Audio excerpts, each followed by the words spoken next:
¿Qué haces si tu carro se vara? No llamas al veterinario, vas al mecánico. Es de lógica. Por eso, si te enfermas, el médico u odontólogo son los únicos profesionales en Colombia para recetar medicamentos. No tu vecino, ni tu tía. Y los únicos lugares autorizados para adquirir medicamentos son las droguerías. De otra forma, puedes atentar contra tu salud. Es de lógica. No te automediques. Tu salud es tu vida. Secretaría Seccional de Salud y Protección Social de Antioquia. Gobernación de Antioquia. Antioquia piensa en grande. Reiniciamos la segunda parte de la mañana con el tema hipertensión arterial, manejo, a cargo del doctor Pablo Robles Vergara, médico internista, profesor titular de Medicina Interna de la Universidad de Antioquia, profesor distinguido de la misma universidad, en donde también se pensionó.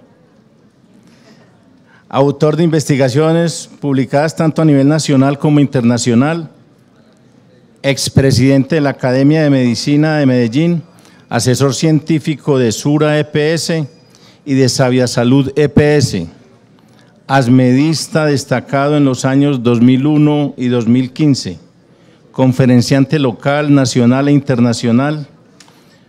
Buenos días, doctor Robles. Por aquí pues de nuevo a escucharlo y mil gracias por venir.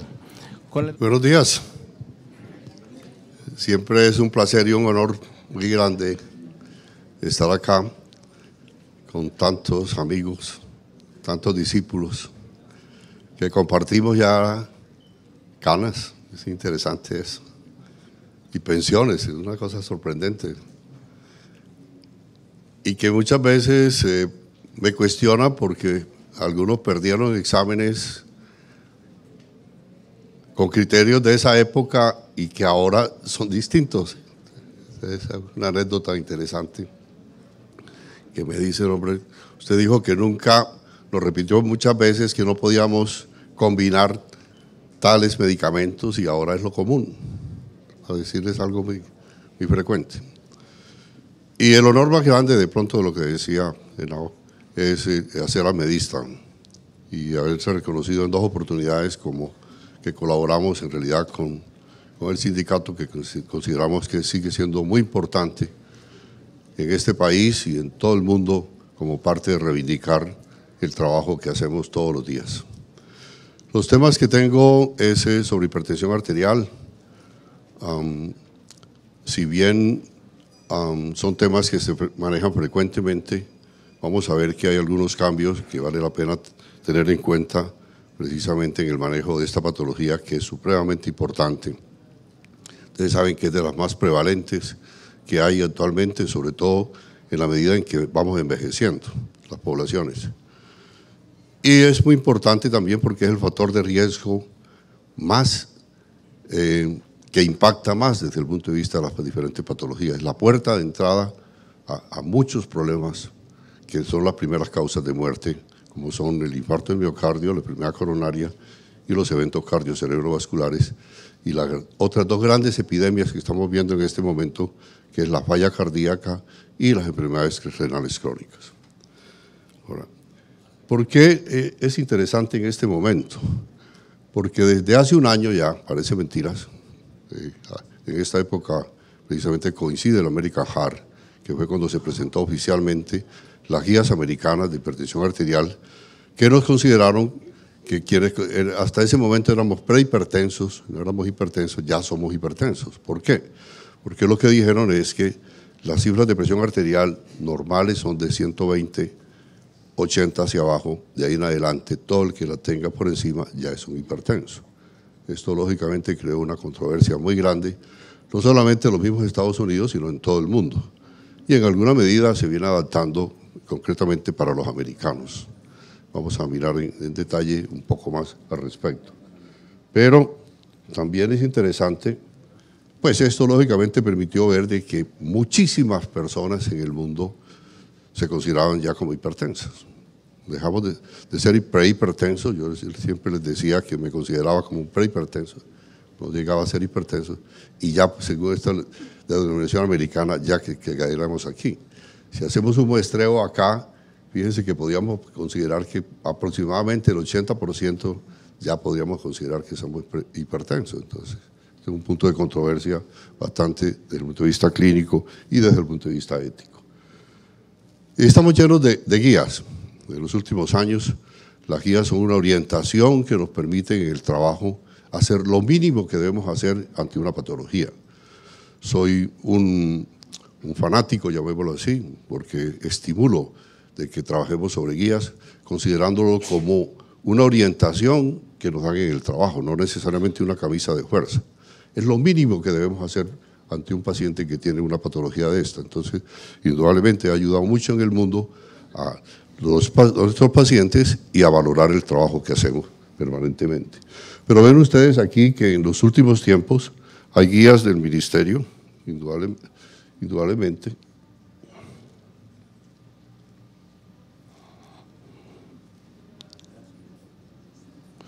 Del ministerio que fueron hechas en el 2013, publicadas en el 2014. Y hay muchos cambios en los últimos años, entonces esto no puedo dirigirme exclusivamente a lo que son las guías del ministerio. Y como les decía, la controversia grande nació hace un año, pero los europeos, hacía más o menos 2 meses, habían publicado un estudio preliminar en que decían que no estaban de acuerdo con los americanos, que para ellos seguían siendo las 140-90 las cifras habituales y la clasificación internacional que ellos habían apoderado. Esto entonces ya nos puso Colombia y América Latina, que siempre esperamos una metrópoli que nos diga para dónde seguimos, a quién apoyábamos. Nos íbamos con los americanos o con los europeos. Y estuvimos hace 3 días, dedicados precisamente al manejo de la hipertensión arterial en América Latina. Y la conclusión, ya se había hecho un estudio el año anterior, apoyando precisamente la línea europea, y se ratifica hace 8 días de que en América Latina seguimos la línea de los europeos, porque estamos de acuerdo desde este punto de vista. Entonces, con esto es una conclusión grande que podemos ver. Falta ver cuando el ministerio actualice las guías del ministerio por cuál se va, si es por la vía de los americanos o de los europeos, pero lo más probable, en vista de que ya en América Latina validamos la experiencia de los europeos para nuestro medio.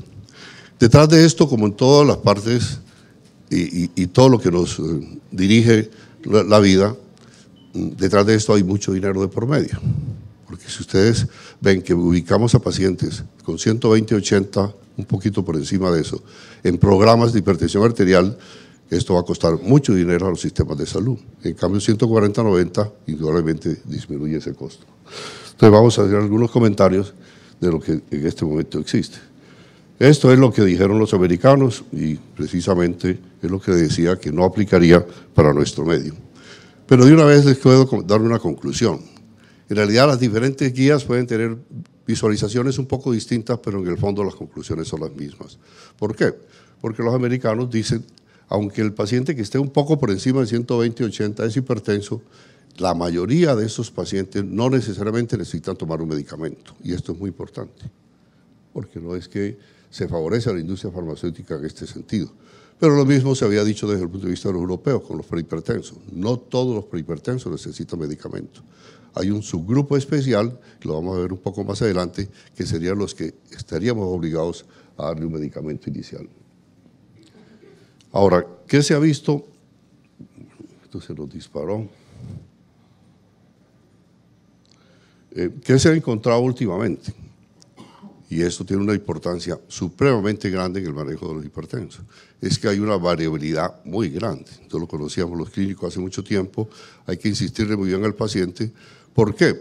Porque de acuerdo al ciclo circadiano, las cifras de presión arterial varían. No será lo mismo en la noche que en el día. Ya lo sabíamos que no es igual en el consultorio que en la casa o en el trabajo de la persona. Entonces, esto justifica saber por qué en las noches, sobre todo en la madrugada, las cifras de presión cómo están. Recuerden que esa hora es la hora más de riesgo desde el punto de vista cardiovascular, entre más o menos 2 y 4 de la mañana hasta las 8 de la mañana. ¿Por qué? Porque la mayoría de los infartos y los derrames dan precisamente en esa época. Y es porque hay ese equilibrio entre el simpático y el parasimpático está tratando de ajustarse, y quien no tiene ese equilibrio adecuado va a predominar la hipertensión y el riesgo desde el punto de vista de estas dos patologías. Esto lo vemos permanentemente, la justificación. Entonces ha nacido el hecho de que desde el punto de vista clínico tenemos que saber cómo está la presión arterial, no exclusivamente en el consultorio, sino también en el sitio donde la persona vive, donde trabaja, y ojalá en la madrugada. Entonces ha nacido el esquema del manejo domiciliario, que se lo puede tomar el propio paciente o alguien en la casa que lo pueda hacer, o en su trabajo, y ponerle un equipo que haga el mapeo, que nos permita hacer un manejo automático cada hora, o como lo programemos cada 20 minutos o cada media hora, las 24 horas del día. El futuro de las instituciones de salud, si queremos hacer un buen manejo de estos casos, tendrán que tener equipos que le facilitemos a los pacientes para que podamos estar seguros de que estamos haciendo un buen trabajo, no solamente en el diagnóstico, sino también en el seguimiento. Ahora, cuando hablamos del mapeo, se está popularizando y lo estamos utilizando cada día más, pero tengan en cuenta que la lectura del mapeo no depende exclusivamente de que nos digan si la presión está bien controlada o no, sino que el software de ese mapeo debe dar una información que es supremamente importante en el sentido de ver cómo está la frecuencia cardíaca, cómo está la velocidad del pulso, cómo está la parte de la distensibilidad, que es fundamental en las arterias, y eso es lo que se llama el envejecimiento biológico, que es diferente a lo cronológico. Y esto tiene una importancia muy grande de determinar esto, y nos lo da precisamente el informe del mapeo, para saber en esos pacientes que están en el borderline de la presión, digamos, por encima de 130, por debajo de 140, y se acerca ya un poquito por debajo de 160, para saber si justifica iniciar un tratamiento o no. Pacientes que están inclusive muy cerca de 120-80, pero que tienen un envejecimiento biológico acelerado, que se mide con el mapeo, es importante que le comencemos precozmente un medicamento que le evite precisamente un evento cardiovascular. Pues de una vez un principio grande, importante, que cambia lo que veníamos haciendo anteriormente.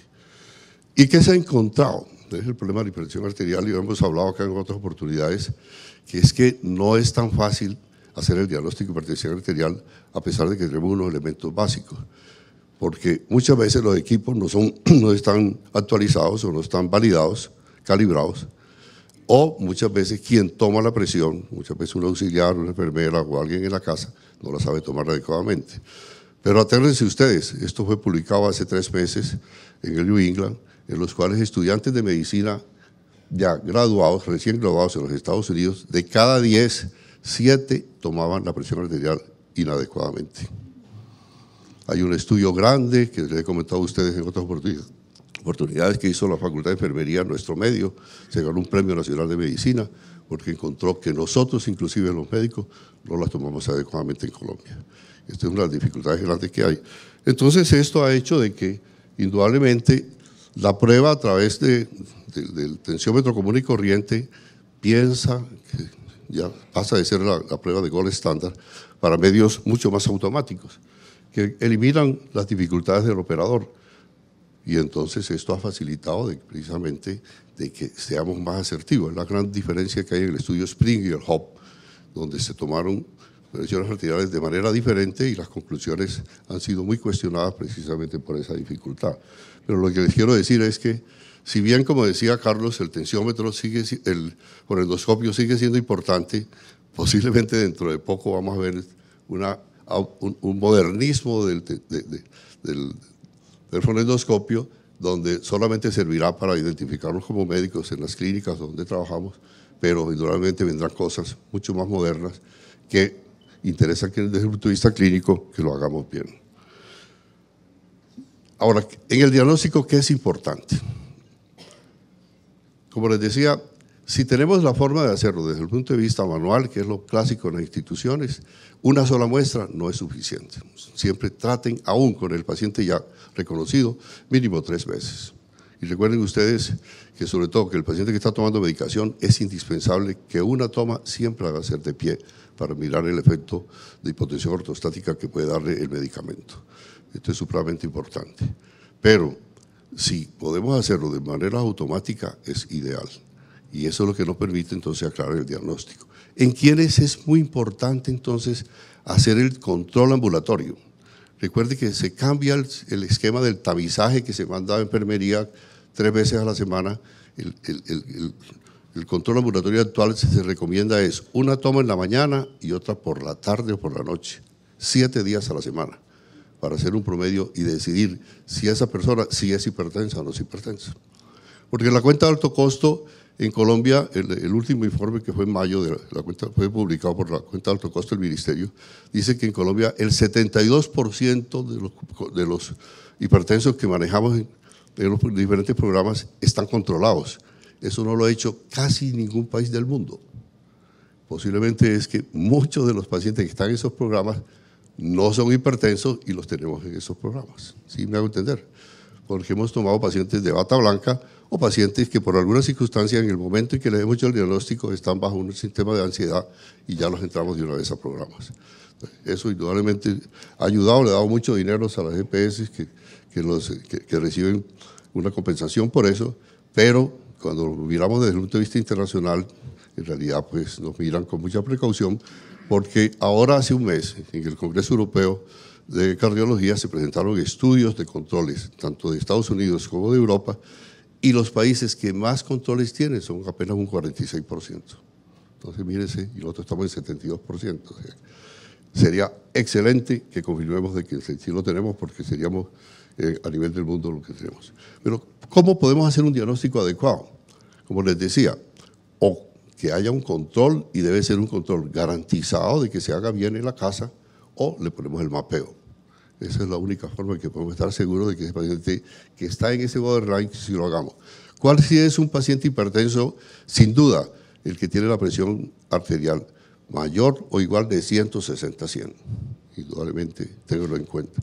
Paciente con 160/100 entra a un programa de hipertensión arterial inmediatamente y necesita, lógicamente, darle medicamento, además los cambios terapéuticos, los estilos de vida.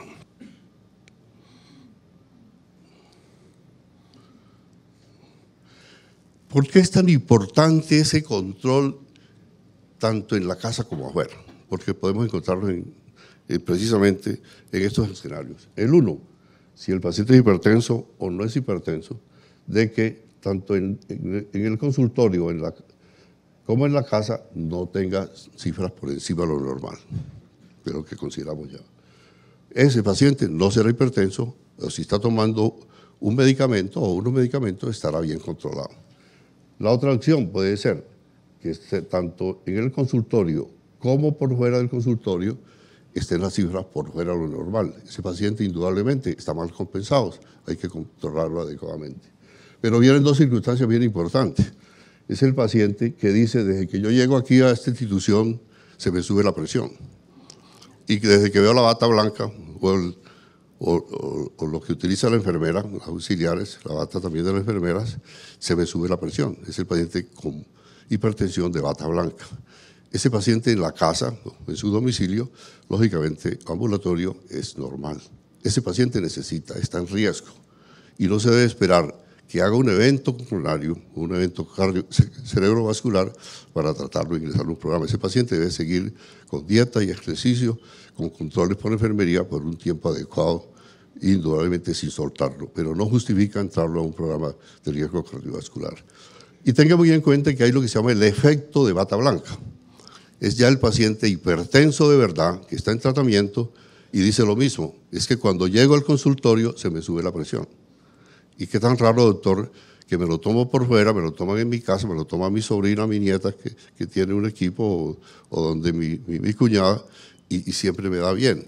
Entonces valoren eso, porque si ustedes, por la medición que le hacen al consultorio, le aumentan lo hipertensivo, van a producirles una hipotensión con los riesgos que eso implica. Es el efecto de bata blanca. Y queda un cuarto escenario, que es aquellas personas que en el consultorio siempre la presión le da bien. Pero dice, tan raro, doctor, aquí siempre, y en la historia aparece, usted no es hipertenso, usted no ha conseguido hipertensión, pero cuando me la tomo fuera de aquí, sí me da alto. Entonces se llama enmascarada. Y hay un estudio muy reciente, de hace 8 días, en los cuales se presentaron en un estudio publicado en Circulation, en los cuales se tomó epistaxis de pacientes adultos con epistaxis que consultaron a urgencias, normotensos en urgencias, los siguieron en las casas y resulta que las casas sí eran hipertensos. Entonces, en este momento, un mensaje grande que hay, adulto con epistaxis sin ser hipertenso, chequen la presión ambulatoria porque son hipertensos y no esperen que haga el evento coronario o el evento de tipo cerebrovascular. Los exámenes del ministerio son los mismos, recuerden que son supremamente importantes. Preocupa que una institución muy grande de la ciudad se ha encontrado que ahora para la cuenta de alto costo tiene más o menos 80.000 hipertensos, 20.000 no tenían exámenes actualizados. Eso se llama inercia clínica.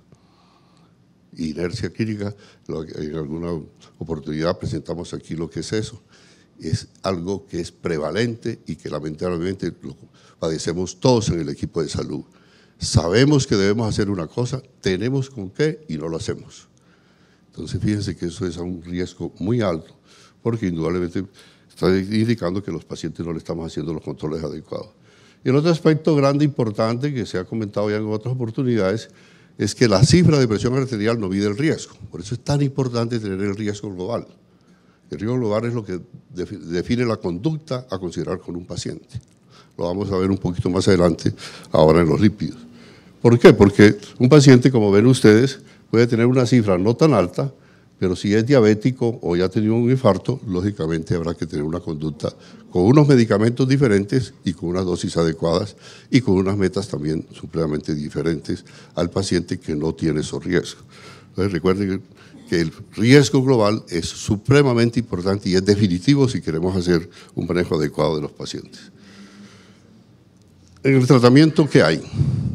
No vamos a entrar tanto en detalle, lamentablemente por cuestión del tiempo, pero recuerden entonces, si el paciente está por encima de 120/80 y por debajo de 140, y lógicamente 80 y 90, ese paciente, según la nueva clasificación y la clasificación que teníamos antes, hay que valorar bien si ese paciente solamente lo dejamos con dieta, una dieta saludable y con ejercicio controlando el peso, o necesitará un medicamento. ¿Cuándo lo necesitará?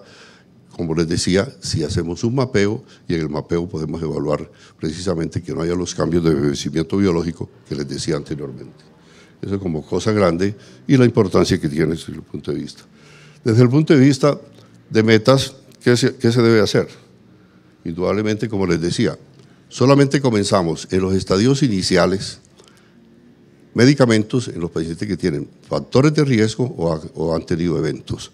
Pero con los pacientes que ya tienen unas cifras y tienen factores de riesgo, indudablemente siempre habrá que, a los cambios terapéuticos, el estilo de vida, iniciarlo indudablemente en medicamentos. Ahora, ¿qué se dice desde el punto de vista? Lo veníamos desde el 7º Joint National Committee y se ha venido actualizando cada día más y ya es un axioma en el manejo del paciente hipertenso.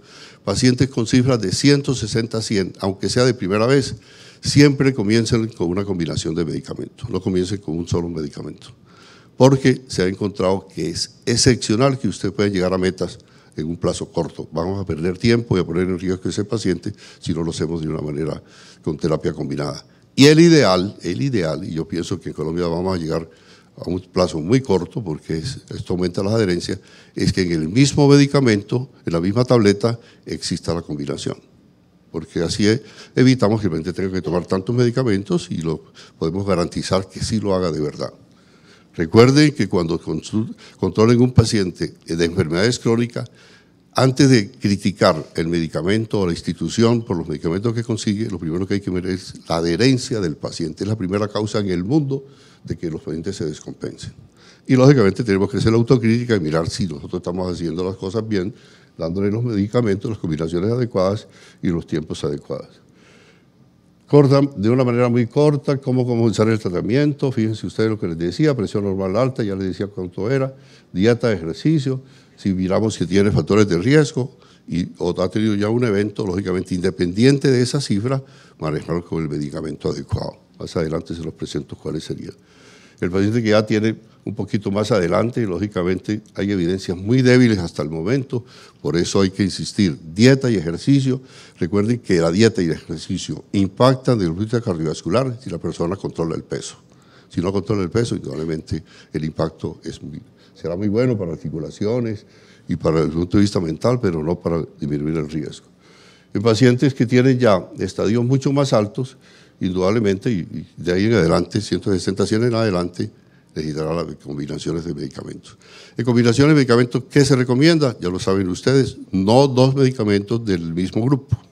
Y nunca asocien un IECA con un ARA2. Un IECA con cualquiera de los otros medicamentos o un ARA2 con cualquiera de los otros medicamentos. Donde los beta bloqueadores son los que en este momento tratamos de dejarlos, y los diuréticos no en primera línea, siendo muy buenos, porque se considera que tienen algunos efectos metabólicos, sobre todo los beta bloqueadores. Pero se ha encontrado de que muchos pacientes, sobre todo en América Latina, con un diurético tipo hidroclorotiazida o mejor una clortalidona, que ya lo tenemos en Colombia, o una indapamida, se controlan muy bien sin necesidad de otros de una vez. Y estas son las metas. Esto es muy importante porque de una manera práctica y ganando tiempo no vamos a hablar tan en detalle. Grábense que si el paciente está por debajo de los 65 años, la meta debe ser que debe estar por debajo de 130.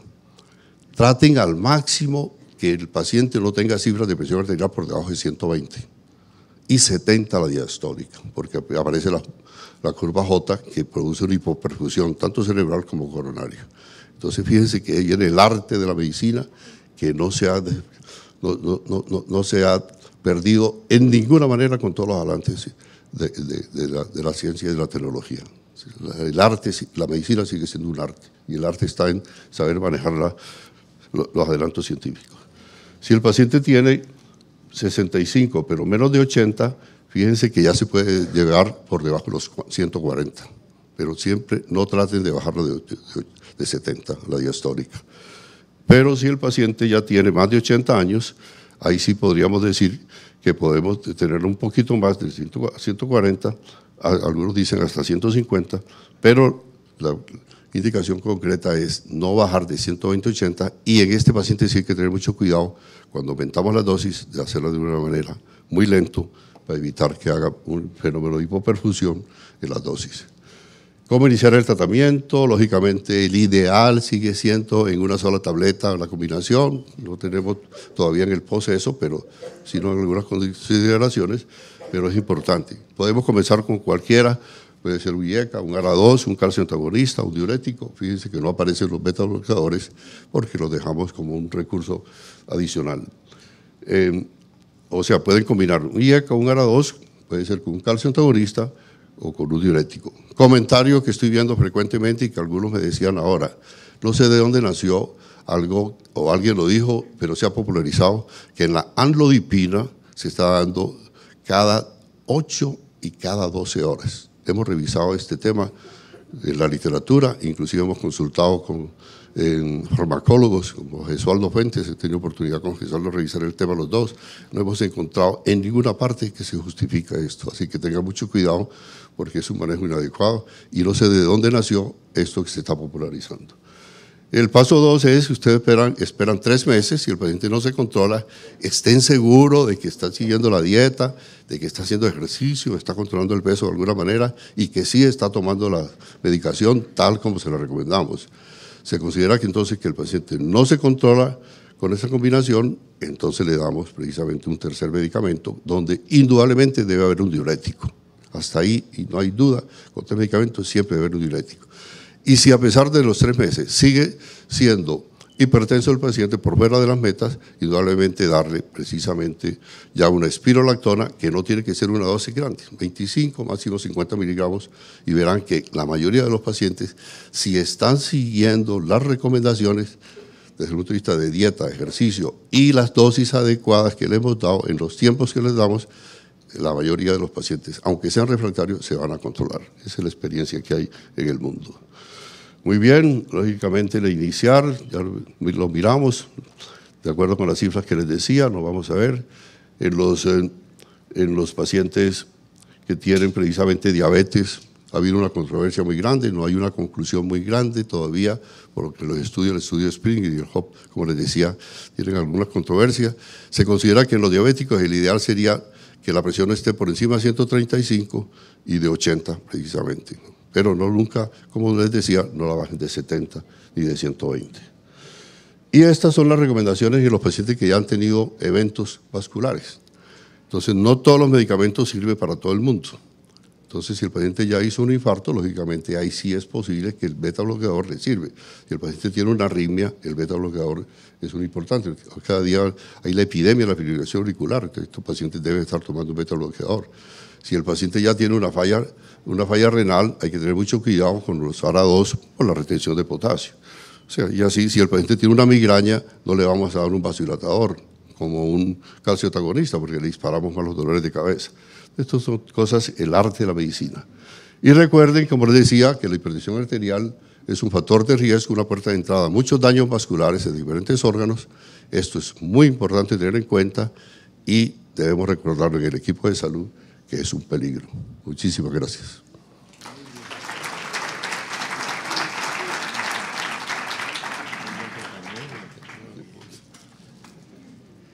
Gracias, doctor Robles.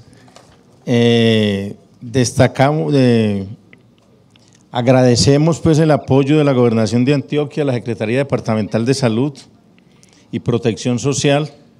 También agradecemos a la Empresa Social del Estado, Metrosalud, a la IPS Universitaria, a Comedal, a la Editorial Médica Panamericana, a los laboratorios América, Blaskov, Heden Richter y a Colanta. A continuación, como les había dicho, entonces continuamos con el doctor Robles con el tema de hiperlipidemias. ¿Sí? Lo dejamos entonces para que continúe. Enseguida prepárense porque vamos a rifar libros.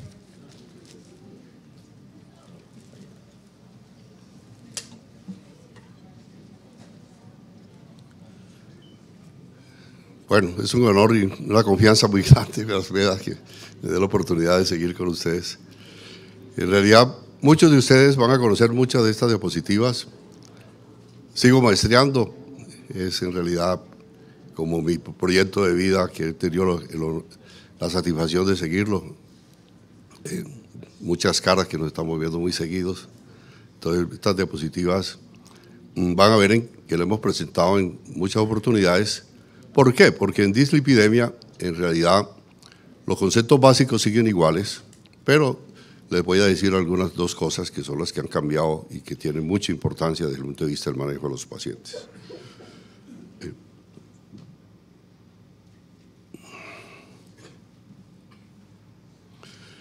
Uno de los factores importantes que quisiera reafirmar es que si bien en las redes sociales, que son tan importantes y ojalá aprendiéramos a manejar adecuadamente, se ha popularizado y se ha criticado mucho que el colesterol no es malo, que las grasas saturadas no son malas y que esto es un invento de la empresa farmacéutica, de los médicos, inventando enfermedades, o un problema puramente comercial desde el punto de vista norteamericano, los productores precisamente de hidratos de carbono contra los de grasa. En realidad, cada día hay más estudios que demuestran que indudablemente en el problema coronario, indudablemente el colesterol, los lípidos juegan un papel importante. Si bien entran otros factores a considerar, indudablemente es supremamente y es fehaciente considerar que los lípidos, el control de los lípidos debemos tenerlo como un factor de riesgo bastante indispensable desde el punto de vista de tener una salud adecuada y evitar un riesgo, como lo vamos a ver en los pacientes que ya tienen un evento.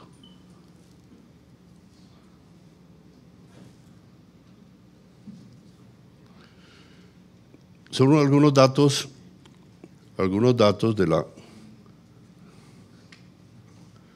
de Colombia, que son datos que preocupan mucho, porque indudablemente la primera causa de muerte en nuestro medio, lógicamente lo les decía ya, son los infartos, los problemas coronarios y la enfermedad cerebrovascular.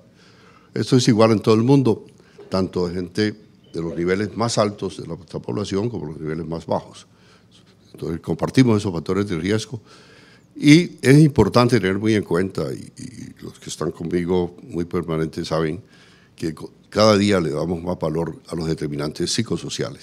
Son casi tan importantes en nuestro medio como los factores biológicos. No podemos mirar la medicina con el concepto biologista puro, sino tener esa concepción integral desde el punto de vista de los determinantes psicosociales, y más los niveles de pobreza y de inequidad que hay en nuestro país. Pero estos son los datos que se dan. Pero cuando los medimos en dinero, encontramos que son muy costosos. Se considera que en el 2015, por esta patología, se gastó el sistema de salud 5.5 billones de dinero. Para el 2030 van a ser 17 trillones.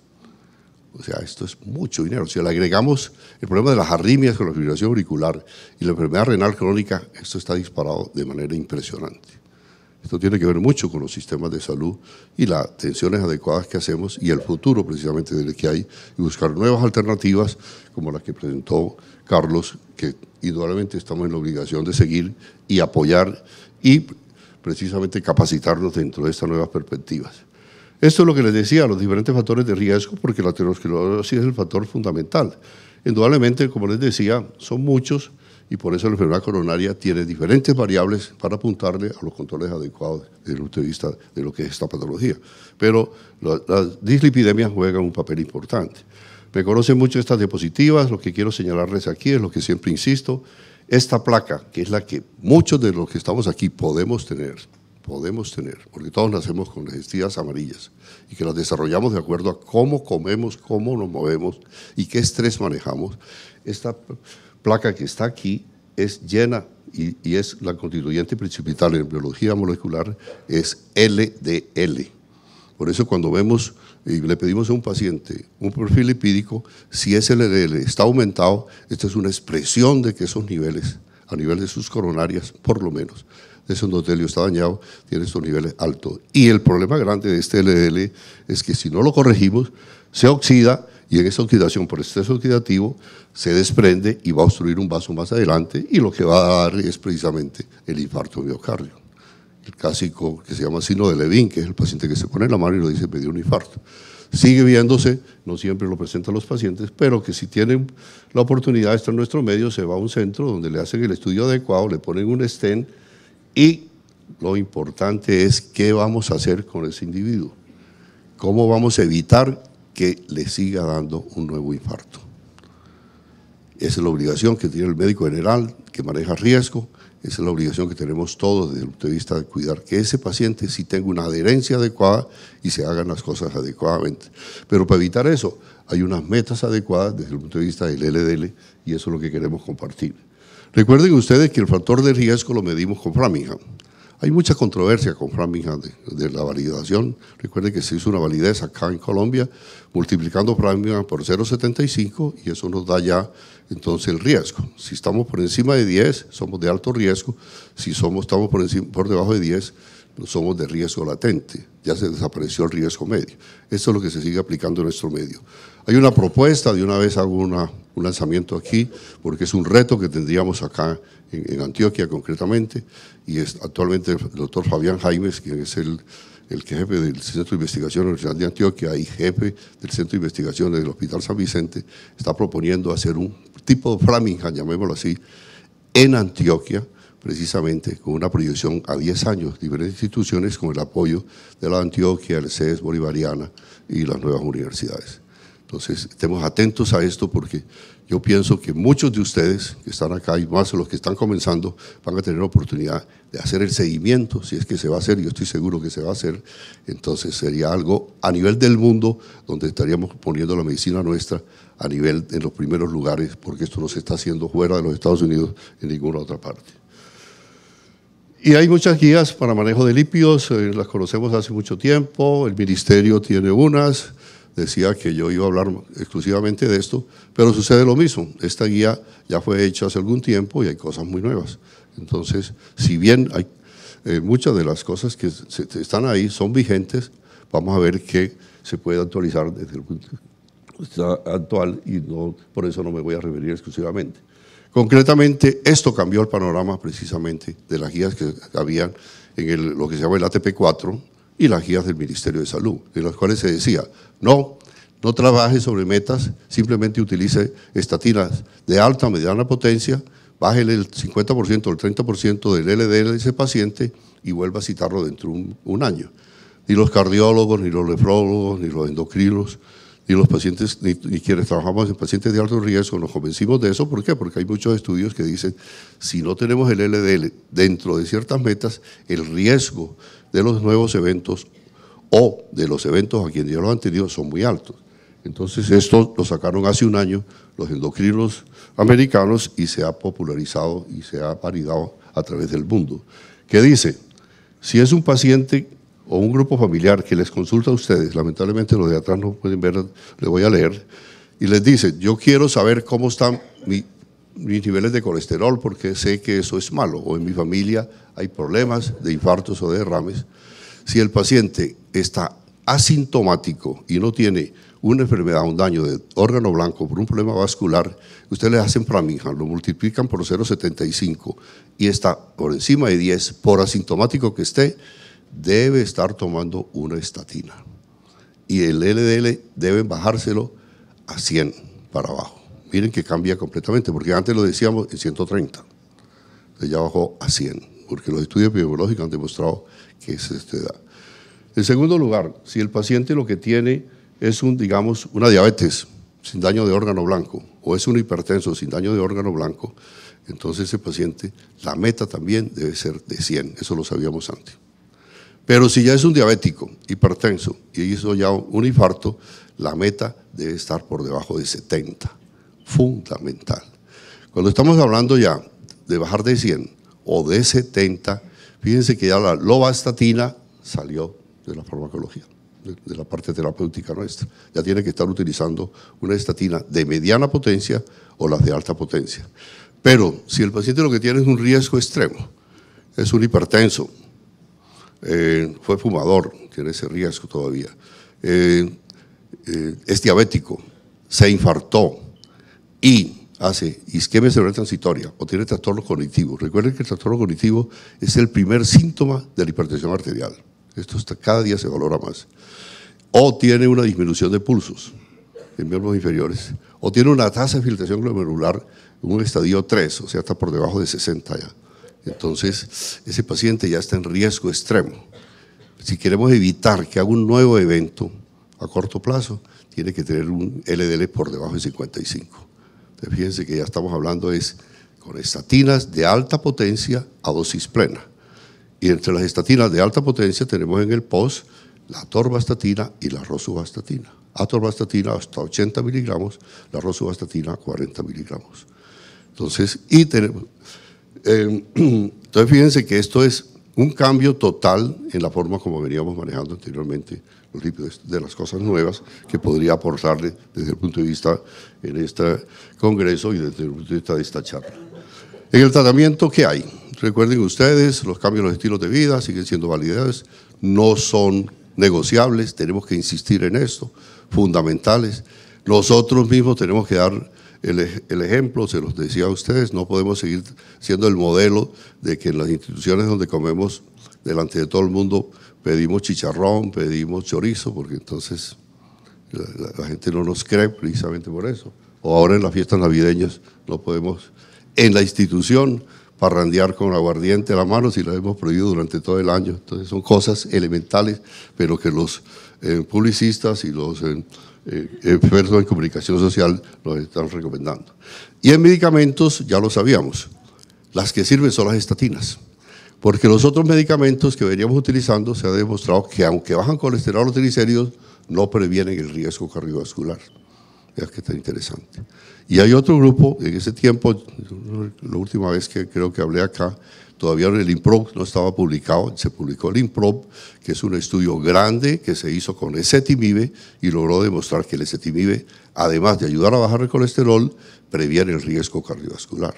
Entonces ya tenemos estatinas que sí, sobre todo para esos pacientes por debajo de 70 o 55, podemos adicionar con una estatina de alta potencia y los resultados siguen siendo muy buenos. Entonces, pero también quedan otros medicamentos que no son las estatinas, diferentes a ezetimibe, que les voy a decir, y es de los puntos nuevos importantes a considerar. Las estatinas han demostrado claramente su beneficio, no vamos a entrar en detalle, hay muchos estudios en prevención primaria y prevención secundaria. En prevención primaria es un poco controvertido porque lógicamente se necesita un número muy grande de personas a tratar para evitar un evento. Se dice que, bueno, hay unos epidemiólogos británicos que cuestionan esto diciendo que es un invento de las casas farmacéuticas para ganar más dinero. Es posible, pero está demostrado que disminuye el riesgo. Lo único es que muchas personas tienen que tomarlo para evitar 1 o 2 eventos durante muchos años. Pero sigue siendo importante. También, bueno, no vamos a entrar en detalle cómo es. Y recuerden ustedes que sirven es porque tienen otros efectos, además de bajar niveles de LDL. Tienen efectos antiinflamatorios, vasogénicos, producen precisamente, tanto es que se utilizan en enfermedades no necesariamente vasculares, demostrando que pueden mejorar. Pacientes con problemas vasculares que tienen, por ejemplo, artritis reumatoidea, inclusive con VIH, entonces se ha visto que se mejoran en pacientes que reciben precisamente este tipo de medicamentos. ¿Y cuáles son los pacientes que indudablemente, lo sabíamos, esto lo dice el ministerio, que deben tomar indudablemente una estatina? Toda persona que hizo un evento vascular, que se infartó, el que tiene el ACV, el que tiene una claudicación intermitente, o que hizo una crisis mesentérica, indudablemente debe tomar una estatina. Los pacientes, cualquier paciente, independiente si tiene daño de órgano blanco, está sintomático o no, y si su LDL le dio por encima de 129, debe tomar una estatina. Esos serían los que podrían tomar una lovastatina, que está en el pozo, una dosis baja, y es de la estatina de poca potencia. En tercer lugar están los diabéticos, pero que no tienen por encima de 190, que están por debajo, y que no tienen menos de 40 años ni de 75. ¿Por qué? Porque de 75 años en adelante no hay estudios todavía, parece mentiras, que demuestren que las estatinas sí son tan buenas. Aunque hay estudios no tan grandes que demuestran que sí sirven, es casi seguro que se va a demostrar que sí, pero estarían ahí en ese grupo de pacientes, aunque no tienen los LDL muy altos, denle una estatina de baja potencia y eso lo va a evitar. ¿Por qué? Porque tiene el otro efecto diferente a bajar el LDL por los efectos antiinflamatorios o vasogénicos, indudablemente vasodilatadores, que le puede ayudar. Y el tercer grupo, y el último grupo, es los pacientes que les decía, que cada día los vemos más. Yo quiero saber cómo está mi colesterol, yo quiero hacer mi chequeo anual, y el ministerio dice que cada colombiano, por lo menos que tiene más de 45 años, le debemos hacer un control, y dentro de esos controles debe estar el perfil lipídico, así como le debemos hacer citología si es mujer, o si le debemos hacer el PSA o el tracto rectal si el paciente tiene más de estos años, vigilando las otras características, las otras patologías. Si vimos que aplicamos Framija, dio más de 10 multiplicado por 0,75. Recuerden que la validación para Colombia por 0,75 dio más de 10, ese paciente que tomó una estatina, y ese también estaría dentro del nicho que recibe una estatina de baja potencia, como sería la lovastatina. Estas son las estatinas, estas son las que están aprobadas en el POS, las tenemos a la mano, ya no podemos excusarnos para hacer las cosas bien, y lógicamente entre las otras de mediana potencia está la lovastatina, que son las que ya conocíamos antes. ¿Qué les puedo decir acá? Las estatinas tienen un efecto de especie, se llama, o de clase, pero no todas son iguales. Tengan muy en cuenta en eso. Por ejemplo, la pravastatina tiene un mecanismo metabólico diferente a nivel hepático. Eso hace que con los pacientes polimedicados sea la más recomendada. Que algunos pacientes hacen interacciones por la cantidad de medicamentos, por ejemplo con la fluoxetina, con los antihipertensivos calcio antagonistas, hay muchas interacciones en este momento, para decirles nomás 2 grupos. Con los prazoles hacen muchas interacciones, entonces sería una indicación darle este tipo. Pero ustedes han observado que todos los pacientes que van a nefrología, a PPR, o hablamos de protección renal, vienen siempre con atorvastatina, es correcto, porque el metabolismo de esta estatina es diferente a pasar por el riñón, entonces deben recibir estos pacientes que tienen algún tipo de daño en la tasa de filtración glomerular, deben recibir esa atorvastatina. Y además recuerden que el paciente que está en PPR o que tiene una disminución de tasa de filtración glomerular, sobre todo los que están en 3A en adelante, el riesgo grande porque se considera que son dos gemelos, el riñón y el corazón, de que ya el problema no se van a morir del daño renal, sino del problema cardíaco. Por eso la albuminuria es un marcador de disfunción endotelial, es el marcador más importante que tenemos a la mano. Y por eso el paciente que tiene una albuminuria lo tenemos que tratar de una manera muy de cerca, muy bien controlado, para evitar que haga el problema cardíaco, porque indudablemente ya va a tener daño en su endotelio desde el punto de vista de las coronarias. Entonces, indudablemente la atorvastatina es la indicada en los casos de los pacientes que tienen. Los eventos adversos, los conocen ustedes, son mucho menos de los que se dicen. Se dice que es menos del 15%, hay estudios que dicen que en los países nuestros está por debajo del 10%. Lo que sí se sabe es que entre más dosis altas manejemos, más se van a presentar esos efectos, sobre todo los de mialgias, los dolores musculares. Y la recomendación hoy en día es, si el paciente los tiene, no los suspendan, bajen el 50% del medicamento y verán que muchos pacientes lo logran controlar. Y de pronto, si el paciente es de muy alto riesgo, agréguenle una ezetimibe y verán que por Bipres se puede hacer, y lo están haciendo muchos médicos generales, y eso lo puede controlar de una manera muy adecuada. El ezetimibe es un medicamento que no se absorbe, no va a la sangre, y entonces tiene un efecto, los efectos secundarios son mínimos, para decir que no estaría coadyuvando los efectos. El riesgo grande es, si el paciente sigue con molestias, le persistimos con las dosis altas, el peligro es que haga una radiomiolisis con insuficiencia renal y muerte, que lamentablemente es un problema muy grave. ¿Y cuáles son los medicamentos no estatinas que en este momento están demostrados que bajan el colesterol y protegen desde el punto de vista del riesgo? Ya les dije, la ezetimibe, pero han aparecido los biológicos. Los biológicos es el presente y el futuro de la medicina. Nunca nos imaginamos de que íbamos a tratar una gastritis con una vacuna o con un antibiótico, perdón. Entonces, nunca nos imaginamos que íbamos a manejar enfermedades crónicas con una vacuna, con un anticuerpo monoclonal.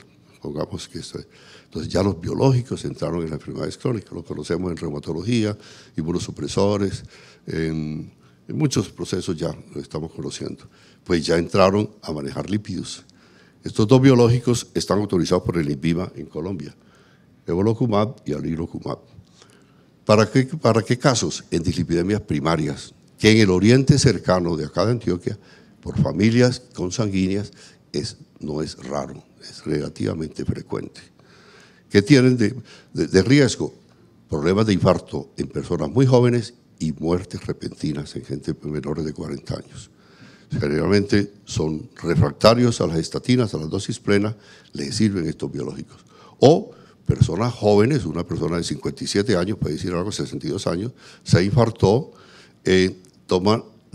hace la dieta adecuadamente, hace ejercicio, controla el peso, toma las dosis adecuadamente, llega al tope de las estatinas con ezetimibe, no se controla, y si queremos evitar el riesgo, un biológico de esto es importante.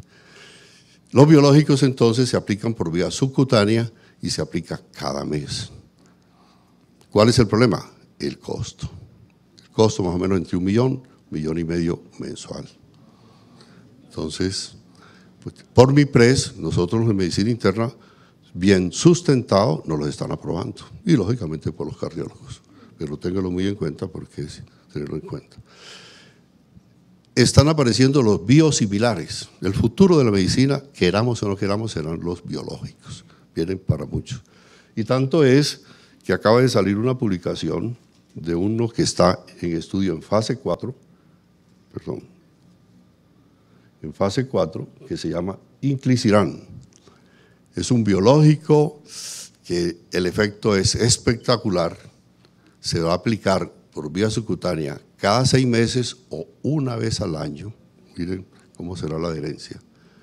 No preguntemos ni nos imaginemos a cómo va a salir, pero indudablemente va a ser el futuro. Muchos de los jóvenes que están aquí, estoy seguro que les va a tocar formular. Ojalá me toque verlos que me digan cómo les va. Cuando hagan medicina interna, cuando hagan cardiología, estoy seguro que en 3 o 4 años esto va a estar, porque ya acaba de ser la primera publicación oficial en fase 4 a nivel de Lancet de hace 8 días. Esperemos el respecto. Pero ¿qué pasa? Que muchos pacientes hay lo que se llama en epidemiología, en la clínica, el riesgo residual. Son pacientes juiciosos, pacientes que tienen una buena adherencia. Cuando hablo de adherencia, este es el reto grande que tenemos los médicos y el equipo de salud actualmente en el mundo, y más en Colombia. Esto es importante, muchachos, porque tenemos con qué tratar muchas patologías, con las dificultades que hay, pero tenemos con qué hacerlo. Y debemos hacerlo, lo hacemos, los pacientes siguen las recomendaciones, pero no les cubren adecuadamente. ¿Por qué? Porque hay lo que se llama un riesgo residual. Esto se ve con alguna frecuencia en los casos de problemas coronarios o problemas de ACV o problemas vasculares en general. Entonces, ¿qué hacer con esos casos? Porque los pacientes precisamente tienen el riesgo, están tomando la dosis plena de una atorvastatina o una rosuvastatina con ezetimibe, siguen las recomendaciones que les decía, de los no farmacológicas, con la dieta y el ejercicio adecuadamente, y están en riesgo grande. Entonces aparecen los biológicos. ¿Y cuál es el riesgo? De que muchos pacientes, aún con dosis plenas y juiciosos, precisamente no llegan a las metas. Y ahí viene la dificultad.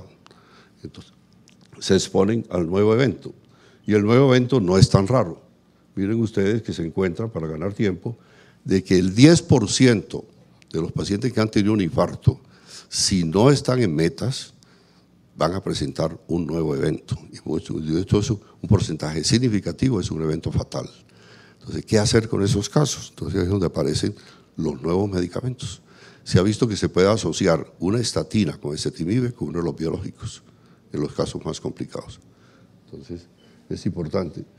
Y, como les decía, el inclisiran ya es un evento más de la biología molecular.